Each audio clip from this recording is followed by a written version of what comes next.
And welcome to another Geek Jabber video. I am Tim, and we've got yet another one of our DOSEMBER series where we go through DOS related stuff this month. So this time round we're looking at another application that I used back in the day and was actually one of my favorite DOS applications. So it's this bottom one down here, Microsoft Works.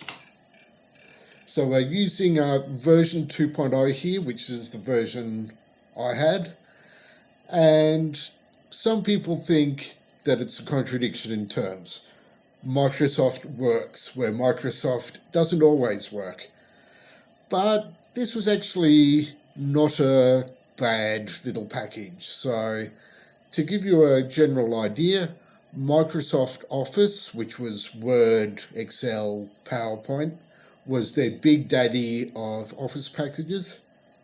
Microsoft Works was basically a cut down version and what we would call an integrated package. So you'd have a couple of different programs all in the one system that were really quite cut down and really basic. They were designed to give you sort of basic functionality. So if you didn't need the full package, you'd go for something like this and it would just give you the essentials to get the job done.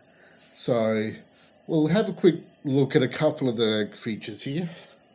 So we'll just create a new file. So this had a simple word processor, spreadsheet, database, and communications package. I didn't really use the communication side. I tended to stick to the word processor and sometimes the spreadsheet. So I'll just grab the keyboard here from behind the camera.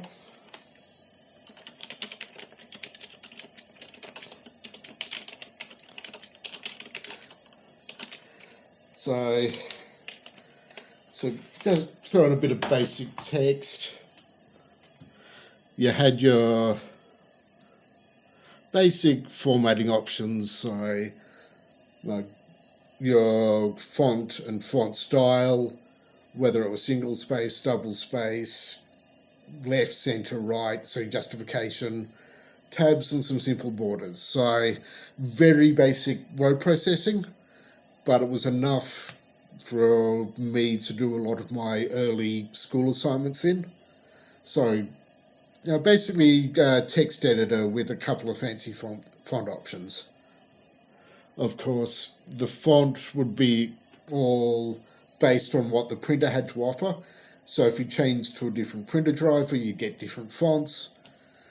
But it did the job. It was primitive but simple and allow you to just focus on getting the job done rather than some of the flashy options you'd get in some of the more modern packages.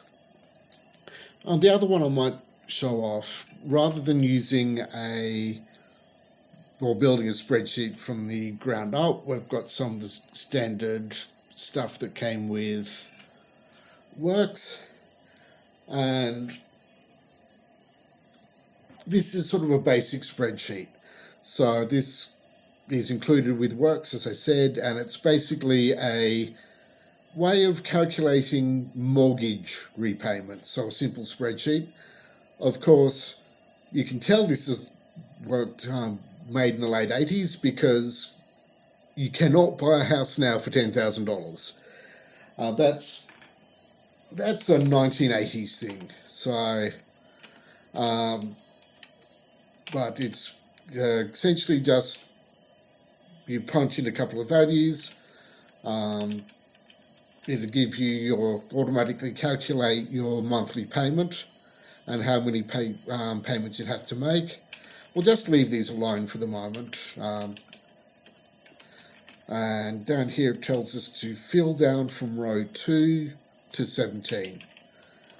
So, well, sorry, I will correct that because I misread that. So row 17, which is the second payment, and we fill down to row 75, so it actually gives us the instructions on how to.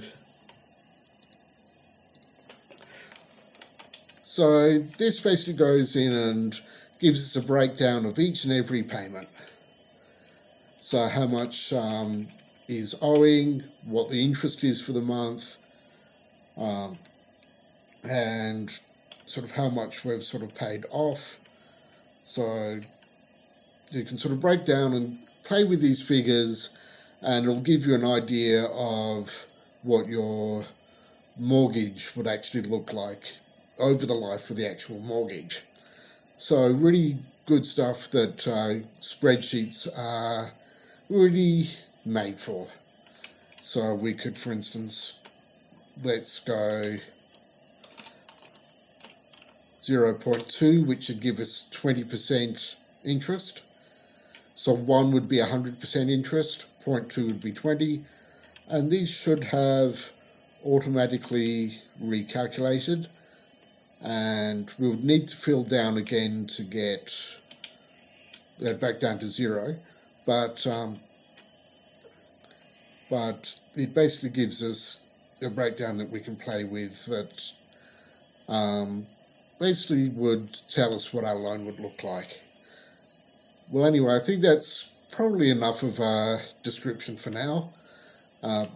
So, as always, if you want more of this stuff, you know what to do with that follow button and subscribe button and all of that stuff. If you want to interact with us more on Geek Jabber, links are in the description to our website and Discord server, and you can always like or dislike and tell me to bugger off if you want me to. But I will see you in the next video.